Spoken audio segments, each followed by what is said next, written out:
Okay guys, welcome back to the channel.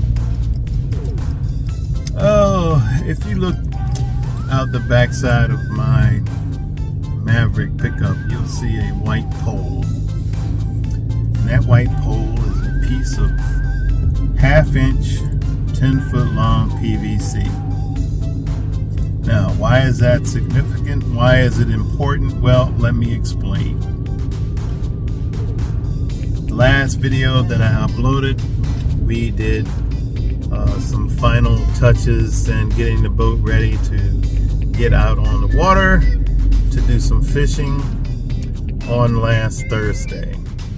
And yeah, we were prepared.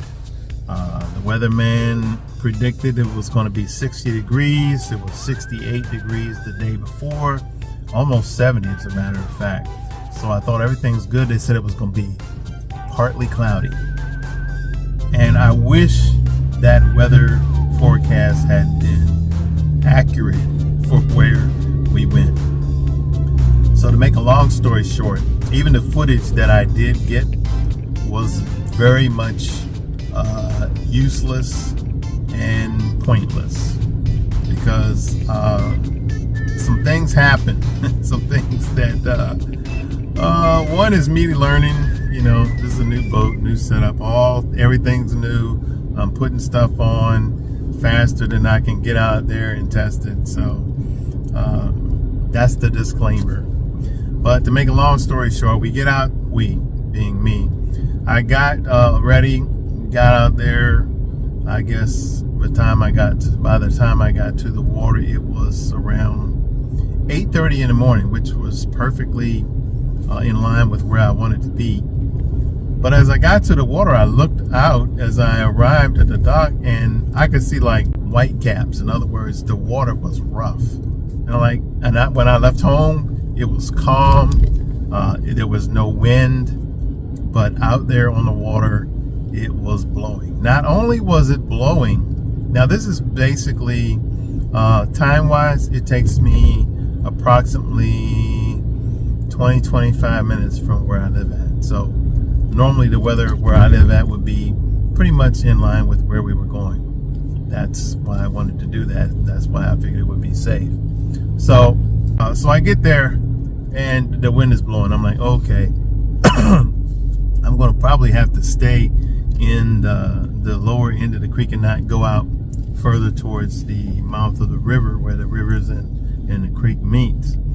So I got out there on the water and the wind was blowing and it never got above 47 degrees. Now, I'm cutting the weatherman a break because nobody's perfect. Yeah, it's the weather. You know what they say, changeable is the weather. But 47 degrees is nowhere near 60. And when you're on the water, and I actually, while I was out there, I was doing a little bit of, see what the, I wanted to see, what the speed would be like on the Crestliner. So, yeah, I did get it up to a healthy speed out there. But, yeah, the wind was blowing. Then you had the force of the wind blowing because I was moving quite briskly through the water, and it was cloudy, and there actually a mist started coming down too. So I only passed 3 boats the entire day, and it's no wonder why, because most people decided, you know what, we're not going out on the water, and I kind of wish that I hadn't. Once I got out there, I did do some fishing. I did see a couple fish. It just was not. It was not a good day for fishing.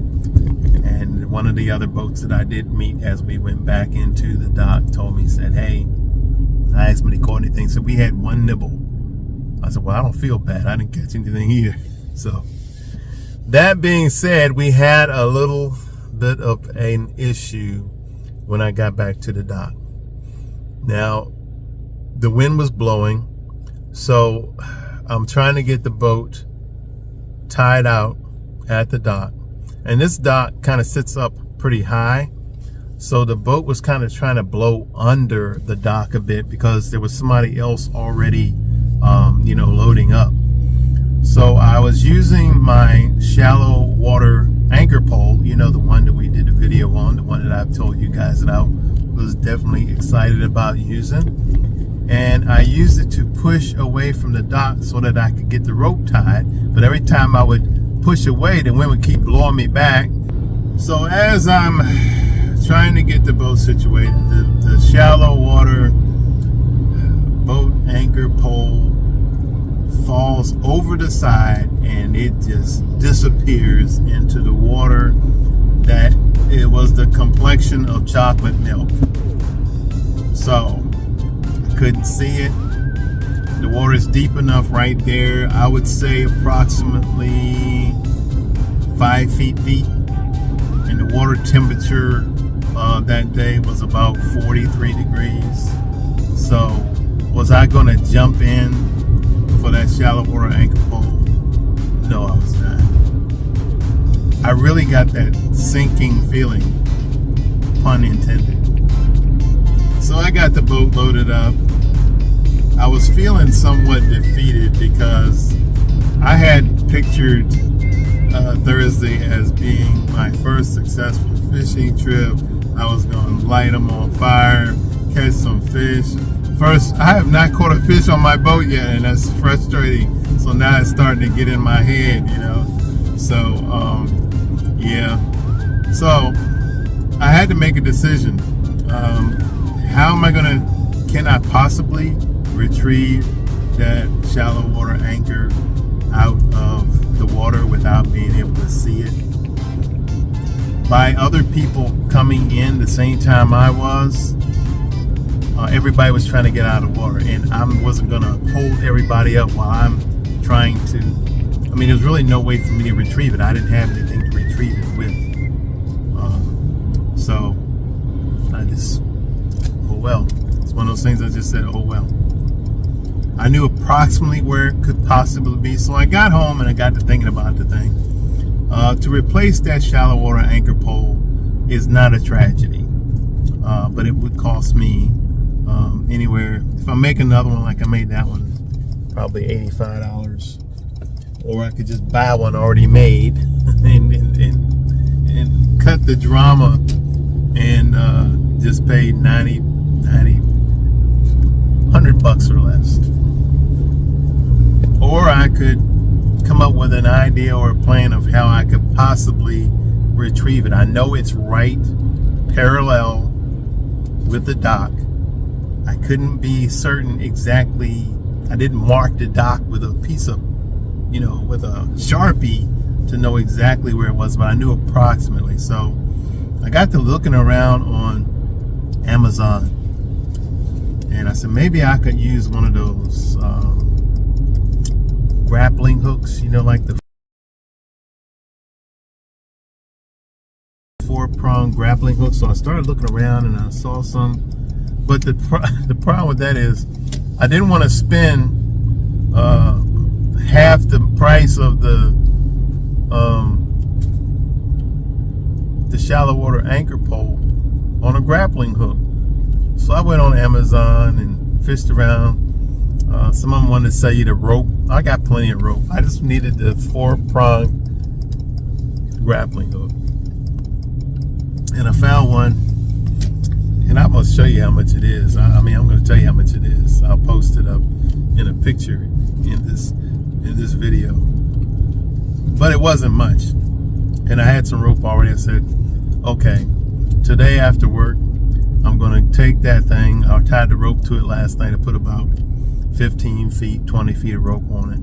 So I'm going to go up there, throw the rope in, throw the grappling hook in, and just maybe I may be able to somehow snag it. You couldn't see it. It wasn't like you just look in the water. Oh yeah, there it is. No, you could not see it. You couldn't see in that water at all. So I went up there. Before I went there though, I thought about this, and that's going to explain the piece of PVC that you see in the back of my rearview mirror. I went to Lowe's and bought a 10-foot long piece of 3/4 inch PVC pipe. And I said, maybe I can run the rope through the PVC pipe and put the grappling hook so that it's flexible on the end of that PVC pipe. Then I can kind of get, a little sturdier grip, and maybe I can feel when I hit something. So before I did that, I said, well, let me first try with so I get to the dock. I go to Lowe's, get the PVC pipe, run to the back to the landing to the dock, and I'm fishing around with that pole. And I would have assumed that it would be kind of a sandy bottom there, but unfortunately, it's more gravel and rock. And that makes sense because it is around a dock and they want something that's going to be staying there, really. So I'm hitting it around. I said, man, there is no way. Everything in this is hard. So I took the grappling hook, threw it down in there. The grappling hook gets hung on, I don't know what, under the dock. Now I can't get the grappling hook or the rope out. And I'm like, are you kidding me? Now I'm going to lose a grappling hook. The rope is no problem. I had that. I mean, that could have stayed there. And the grappling hook wasn't a whole ton of money. I want to say it was less than $20. But it's like, now I'm $125 in to this, and I still don't have an anchor pole. So it got hung. I took the PVC pipe and pushed down on the grappling hook, and it finally came loose. Finally, I said, you know what? I'm just going to go home. I'm going to take this grappling hook, and I'm going to throw it along the dock, and I'm going to pull it. Because I knew it was lengthways, parallel with the dock. I said, I'm going to throw it 3 times. And if I get it, I get it. If I don't, I'm going home, and that's going to be it. So I threw it in 1 time, nothing. Threw it in the 2nd time, and I feel something. Like, wow, it feels like something's on it. So I begin to pull. I wish I had filmed it. I went to pull up on it, and on the grappling hook, I can see the tip end of my shallow water anchor pole. And man, at that point, I could have jumped in the water and got that thing. But I was so happy. I know it's only $100, but it's the principle of the thing. This is something that I made. It's something that I put together. I was filming this. This was a part of my fishing adventure.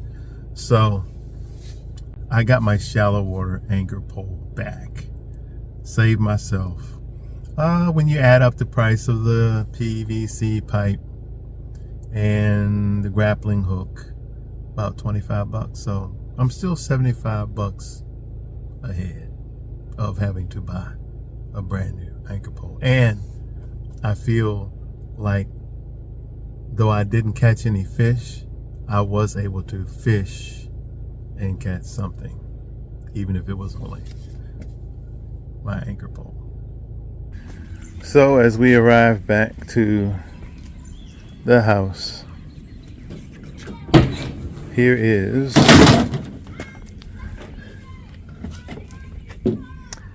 my new friend, Mr. PVC pipe. Now, if you have a Maverick, you know that the bed, 4.5 feet long. So when you get a 10-foot pipe, it's going to hang out some. So I'm riding down the road with about 4.5 feet of pipe hanging out the back. And people are looking at me kind of like, does he know that's hanging out of the back of his truck? So on the way back, so to make sure it had enough weight to, to just kind of hold it in there, I put the shallow water anchor inside the PVC. And there it is. That's that tip that I saw when I was pulling it up out of that water. I was so happy. I was happy as a pig in slop. So we now have some PVC pipe. Now, I may take this PVC pipe and do a little something with it, because I got to thinking maybe I could use that, keep some, cut that PVC pipe into 5.5-foot sections and put a coupler in between so that I could take it apart and slide it back together when I need it. Because if I should have another issue where I just need a pole that I can pull, a light pole to pull something out of water, if I can take it and cut it in half, then I can store 2 5-feet pieces anywhere in the boat. Just, you know, kind of keep them together. And I'm going to show you the grappling hook. Just slide it right in the pack, put the rope and the grappling hook in the boat somewhere. So what are we going to do to make sure that we don't lose our shallow water anchor again? First of all, let me first tell you beforehand, one of my viewers suggested that I put a tether or even maybe one of those pool tubes on it in case it, you know, fell overboard. And I thought to myself, that'll never happen to me because I'm pretty careful. Well, the pool tube won't work because that thing still has to slide down through the shallow water anchor bracket. So it needs to be nothing on the pole itself. So what are we going to do? We're going to put a tether on it. I'm going to put, I'm not sure exactly how yet, but what I'll probably do is use some of that same rope that's on the 4-prong grappling hook. I'll probably just wrap it around, and then I can unroll it when I want to use the shallow water anchor. In fact, I probably could just attach the rope here, and when I go to use it, just, you know, just unravel it and slam the shallow water anchor down in there. It'll be good. But yeah, experience is the best teacher sometimes. And, you know, us older guys, sometimes we think we know more than what we do. Not that we're dumb, but sometimes you can just take some advice that might save you some humble pie. But anyway, thanks you guys for tuning in. We're going to have a video coming up this week. Prayerfully the weather will stay warm and I'll have enough time off. We're going to do some work on the Maverick because we got some issues. And we're going to talk about Maverick recalls. How many recalls is too many recalls? And what do you do when you have a recall and Ford doesn't know what to do? So we're going to be discussing that and fixing some stuff on the Maverick in the next video. So hang on. We'll be back. Remember to like and subscribe, and we'll see you on the next one.